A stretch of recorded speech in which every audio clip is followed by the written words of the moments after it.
अमेरिकी राष्ट्रपति Donald Trump हर गुजरते दिन के साथ भारत की तौहीन कर रहे हैं, मगर साहब यहां हमारे हुक्मरानों का मुंह खुलने का नाम नहीं ले रहा। न विदेश मंत्री कुछ कह रहे हैं, न वाणिज्य मंत्री कुछ कह रहे हैं, और प्रधानमंत्री नरेंद्र मोदी तो आप जानते हैं कब अपना मुंह खोलते हैं।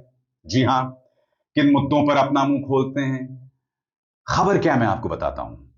पाकिस्तान के प्रधानमंत्री इस वक्त अमेरिका में हैं और उनके स्वागत से पहले डोनाल्ड ट्रंप कहते हैं कि पाकिस्तानी प्रधानमंत्री एक महान नेता हैं। उनके फील्ड मार्शल जनरल असीम मुनीर महान हैं। कौन असीम मुनीर? पाकिस्तान के जिहादी जनरल। मगर खबर यहां तक सीमित नहीं है दोस्तों, इस खबर पर गौर कीजिए। डोनाल्ड ट्रंप ने क्या कहा है आप जानते हैं? यहां पर सरल शब्दों में कहा जाए तो अमेरिकी राष्ट्रपति ने कहा है कि दवाई उद्योग पर मैं जबरदस्त टैरिफ लगाऊंगा, जबरदस्त शुल्क लगाऊंगा, खासतौर से वो उद्योग जो अमेरिका में ऑपरेट ना कर रहे हों। और आपको अंदाजा नहीं है दोस्तों, इसका असर भारत के दवाई उद्योग पर क्या पड़ने वाला है। भारत के दवाई उद्योग की कमर टूट सकती है। यह अपने आप में बहुत मायने रखता है। सबसे पहले सुनिए, अमेरिकी राष्ट्रपति पाकिस्तानी प्रधानमंत्री की भूरी भूरी प्रशंसा कर रहे हैं। I'm very disappointed in President Putin. I thought I solved 7 wars. In fact, we have a great leader coming. We have the Prime Minister of Pakistan coming and the Field Marshal. Pakistan Field Marshal is a very great guy, and so is the Prime Minister, both. And they're coming, and they may be in this room right now. I don't know, because we're late. And I said maybe they'd like to join the. They actually may be somewhere in the beautiful Oval Office. Yeah, please. कौन सी film का dialogue है? कब खून खौलेगा तेरा फैजल। मैं आपको बतलाना चाहता हूं कि वो क्या कह रहे हैं आपके स्क्रीन पे। मैं राष्ट्रपति पुतिन से बहुत निराश हूं। मुझे लगा कि मैंने 7 युद्ध देखे हैं। दरअसल हमारे पास एक महान नेता आ रहे हैं। हमारे पास पाकिस्तान के प्रधानमंत्री और फील्ड मार्शल आ रहे हैं। पाकिस्तान फील्ड मार्शल बहुत महान व्यक्ति हैं और प्रधानमंत्री दोनों भी, और वे आ रहे हैं। और हो सकता है वे अभी इस कमरे में हो, मुझे नहीं पता, क्योंकि हमें देरी हो गई। और मैंने कहा कि शायद वे शामिल होना चाहेंगे। वे दरअसल खूबसूरत ओवल ऑफिस में कहीं हो सकते हैं। मैं फिर आपसे पूछना चाहता हूं दोस्तों, हो क्या गया है? यह वो अमेरिका है जिसने कभी भी पाकिस्तान की इस तरह से तारीफ नहीं की। यह व्यक्ति पाकिस्तान के प्रधानमंत्री को महान व्यक्ति बता रहा है, पाकिस्तान के जिहादी जनरल की भूरी भूरी तारीफ कर रहा है। मैं फिर आपसे पूछना चाहता हूं, जब आपका फोकस एक व्यक्ति को विश्व गुरु बनाने पर हो तो यही होता है, यही होता है और इसके अलावा कुछ नहीं। और सबसे बड़ी बात, आपको इस खबर पर गौर करना पड़ेगा और यह कहीं ना कहीं भारत के दवाई उद्योग की कमर तोड़ देगा। खबर आपके स्क्रीन पर। Trump will slab tariffs on imported drugs, trucks and house hold furnishing.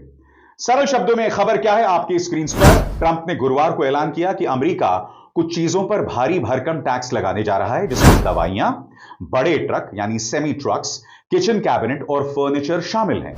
ये इंपोर्ट टैक्स 1 अक्टूबर से लागू होंगे। इस नए टैक्स का असर हेल्थ केयर से लेकर हाउसिंग और लॉजिस्टिक्स तक कई सेक्टरों पर महसूस किया जाएगा। टैक्स की दरें 25% से 100% तक हैं, जिसमें सबसे ज्यादा टैक्स किसी भी ब्रांडेड या पेटेंटेड दवा पर लगाया जाएगा अगर वो अमेरिका में इंपोर्ट होती हैं। राष्ट्रपति ने यह भी कहा कि अब अमेरिका में आने वाले किचन कैबिनेट, बाथरूम वैनिटीज और उनसे जुड़े प्रोडक्ट्स पर 50% टैरिफ लगेगा। वहीं बाहर से आने वाले अपहोल्स्टर्स फर्नीचर पर 30%, विदेशी सेमी ट्रक्स पर 25% टैक्स लगाया जाएगा। विदेशी दवाओं पर, अब गौर कीजिएगा दोस्तों, भारत के लिए यह मायने रख रहा है। विदेशी दवाओं पर टैक्स की संभावनाओं से दवाओं की कीमत बढ़ने और जरूरी दवाओं की कमी का डर पैदा हो गया है। लेकिन ट्रंप के गुरुवार के ऐलान से यह संकेत मिला कि कई मशहूर और ज्यादातर बिकने वाली दवाइयां शायद इस टैक्स से बाहर रखी जाएंगी।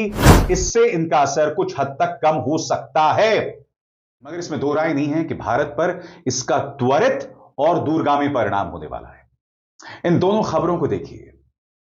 यह वो ट्रंप है जो पाकिस्तान के साथ कोयला को लेकर समझौता करना चाहते हैं। वो पाकिस्तान जिसके साथ किसी मुद्दे पर समझौता नहीं हो सकता है। मैं फिर समझना चाहता हूं कि भारत की बात रखने में क्या गलती कर रहे हैं हमारे विदेश मंत्री। और ऐसा क्यों हो रहा है? क्योंकि दुनिया देख रही है कि एक तरफ हमने पहलगाम हमला, पहला दिन हमला, हमने सीधा पाकिस्तान पर दोष मढ़ दिया। वाजिब है, हमें अपनी सरकार पर विश्वास है। मगर फिर आप एशिया कप में पाकिस्तान के साथ तीसरी बार खेलने जा रहे हैं। 2 मैचेस हो गए, दोनों हार चुके, अब फाइनल में पाकिस्तान के साथ मुकाबला है। दुनिया ये सब देख रहा है। सवाल पूछा जा रहा है कि भाई तुम्हारी रीढ़ कहां गई? यह सवाल पूछा जा रहा है। और अब मैं आपको बतलाने वाला हूं दोस्तों, ये जो फार्मास्यूटिकल्स उद्योग यानी दवाई उद्योग पर टैरिफ लगाया गया है, 100% टैरिफ, इसका असर क्या पड़ने वाला है? सरल शब्दों में आपके सामने। ट्रंप के फैसले का असर भारतीय फार्मा इंडस्ट्री पर काफी बड़ा माना जा रहा है, खासकर उन कंपनियों पर जो अमेरिका में ब्रांडेड और पेटेंटेड दवाइयां एक्सपोर्ट करती हैं। तुरंत असर। ट्रंप के 100% टैरिफ के ऐलान के बाद भारतीय फार्मा शेयर गिर गए। निफ्टी फार्मा इंडेक्स 2.5% से ज्यादा टूटा और सन फार्मा, सिप्ला जैसी कंपनियों के शेयर 3 से 5% तक गिरे। बाजार में घबराहट इस वजह से भी है कि आगे जाकर ट्रंप और सेक्टर्स पर भी टैक्स बढ़ा सकते हैं, जिससे मुनाफे पर सीधा असर पड़ेगा। किस पर सबसे ज्यादा असर? यह टैरिफ ब्रांडेड और पेटेंटेड दवाओं पर है, जेनेरिक दवाओं पर अभी लागू नहीं है। भारत से अमेरिका को जाने वाले ज्यादातर निर्यात जेनेरिक दवाओं का ही है। सन फार्मा, डॉक्टर रेड्डीज, बायोकॉन और ऑरबिंदो जैसी कंपनियों जिनके ब्रांडेड ड्रग्स या बायोसिमिलर्स अमेरिका में बिकते हैं, सबसे ज्यादा रिस्क में हैं, खतरे में। जिन भारतीय कंपनियों के अमेरिका में मैन्युफैक्चरिंग प्लांट बन रहे हैं, उन्हें छूट मिल सकती है। अब इसका बड़े स्तर पर क्या असर पड़ने वाला है दोस्तों? आपके स्क्रीन पर बड़े स्तर पर असर। अमेरिका भारत के लिए सबसे बड़ा फार्मा मार्केट है। कुल एक्सपोर्ट का 1/3 करीब $10 अरब सालाना यहीं से जाता है।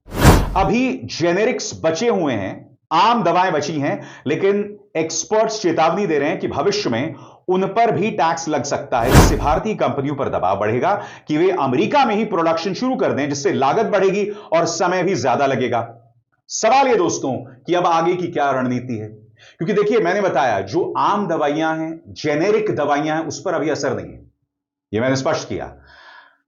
मगर ये ट्रंप है दोस्तों, कुछ भी कर सकते हैं। तो बड़ा प्रश्न, आगे की रणनीति गौर किया जाए। इंडस्ट्री यानी उद्योग अभी लैटिन अमेरिका और अफ्रीका जैसे नए बाजारों में जाने की सोच रही है, ताकि अमेरिका पर निर्भरता कम हो। फिलहाल जेनेरिक्स बच जाने से थोड़ी राहत है, लेकिन बाजार में अनिश्चितता और निवेशकों का भरोसा दोनों ही कमजोर हुए हैं। कुल मिलाकर भारत की फार्मा कंपनियों को छोटे समय में झटका लगेगा और लंबी अवधि में उन्हें अमेरिका के भीतर प्रोडक्शन बढ़ाने पर मजबूर होना पड़ सकता है। जेनेरिक दवाएं अभी तो सुरक्षित हैं, लेकिन भविष्य में हालात बदल सकते हैं। मैं आपसे फिर पूछ रहा हूं, यह सब क्यों हो रहा है? कहीं ऐसा तो नहीं कि भारत को आखिरकार डोनाल्ड ट्रंप की तमाम बातों को मानना पड़ेगा? क्योंकि देखिए, प्रधानमंत्री नरेंद्र मोदी ने कुछ दिनों पहले क्या कहा था कि मुझे एक बहुत बड़ी निजी कीमत, पर्सनल कीमत चुकानी पड़ेगी। अब आप जानते हैं, प्रधानमंत्री के परम मित्र, उनके खिलाफ अमेरिका की एक अदालत ने गिरफ्तारी वारंट जारी किया हुआ है। अब मैं नहीं जानता हूं दोस्तों, उस केस को लेकर भारत कौन सी कीमत चुकाएगा। यह अपने आप में बहुत मायने रखती है। और सबसे बड़ी बात, हमारे यहां वो सरकार है जहां अपने आप को विश्व गुरु पेश करना, किसके आधार पर?